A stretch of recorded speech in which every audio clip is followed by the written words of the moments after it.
Hello, beautiful people. My name is Athol, and this is Relationship Momentum. So today, distances, pursuers, and the question of does your partner find you dateable? And I'm not going to go into the whole distancer pursuer thing in enormous detail because there really is already so much out there on the internet. The short version of it is, though, a distancer is always trying to create more distance between them and their partner in the relationship. They are wanting to spend less time together. They don't want to be crowded. They want more alone time. And they basically don't want the same level of connection, intimacy, anything that their partner wants. And the pursuer, as you might guess, is in this constant chase to try and close the gap between their partner and themselves. And they want more connection, more quality time together, more communication, more intimacy, more everything. And when you have a distancer pursuer relationship, it kind of looks like a dog chasing its tail. The harder the dog chases its tail, the faster the tail just sort of disappears out of viewpoint. And in really extreme cases, it kind of looks like Wile E. Coyote chasing the Roadrunner with ever more grandiose plans and stunts and attempts to try and close the gap and finally catch the Roadrunner. And of course, the Roadrunner always escapes. They always just have this one little half step ahead where they can't be caught. And the suggestion to all this is that there is some sort of psychological underpinning to it, like the distancer has some sort of fear of intimacy from their childhood. The pursuer has some sort of fear of abandonment and needs constant reassurance. And this is what drives the bus on the whole dynamic.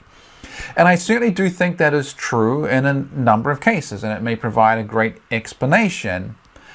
But the other explanation, and this one is somewhat simpler and probably explains more at times, is that the distancer does not find the pursuer particularly dateable.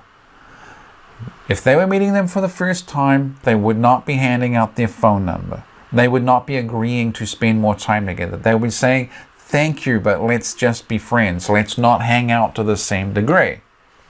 And the pursuer finds their partner particularly dateable, and so they're always just motivated to try and close the gap. They would give out their phone number. They would try and have a date on Friday night. They would be together and they would want to talk until 1 in the morning and have a wonderful time. And you can certainly have that psychological underpinning and the question of dateability happening at the same time. So I think that's sort of out of the scope of this video and would take way too long to sort of dig our way through, okay, is it psychological or is it dateable? Because in some senses, it's kind of a moot point when you're starting out. Because the starting point when you're dealing with this, if you're the pursuer, is always the same. You have to call off the pursuit. Because if it's psychological, the harder you chase them, the faster they try and run away. And if the question is, and if it's you're not particularly dateable to them, well, you trying even harder to get them to want to date you just starts feeling, well, a little bit creepy. And it just makes them want to distance more. So the starting point is always the same. You have to kind of break off the pursuit. You have to stop chasing them so hard. And you have to basically work on yourself. If it's a dateability question, raising your attractiveness, working on your energy levels, becoming a little mentally healthier and more grounded is the solution. You can't fix a distancer pursuer dynamic by pursuing the distancer. You can't fix it directly. You have to fix it indirectly by basically focusing on yourself a little more. And when you're chasing someone all the time, you give them all the power in the relationship. Because they know they got you on the hook.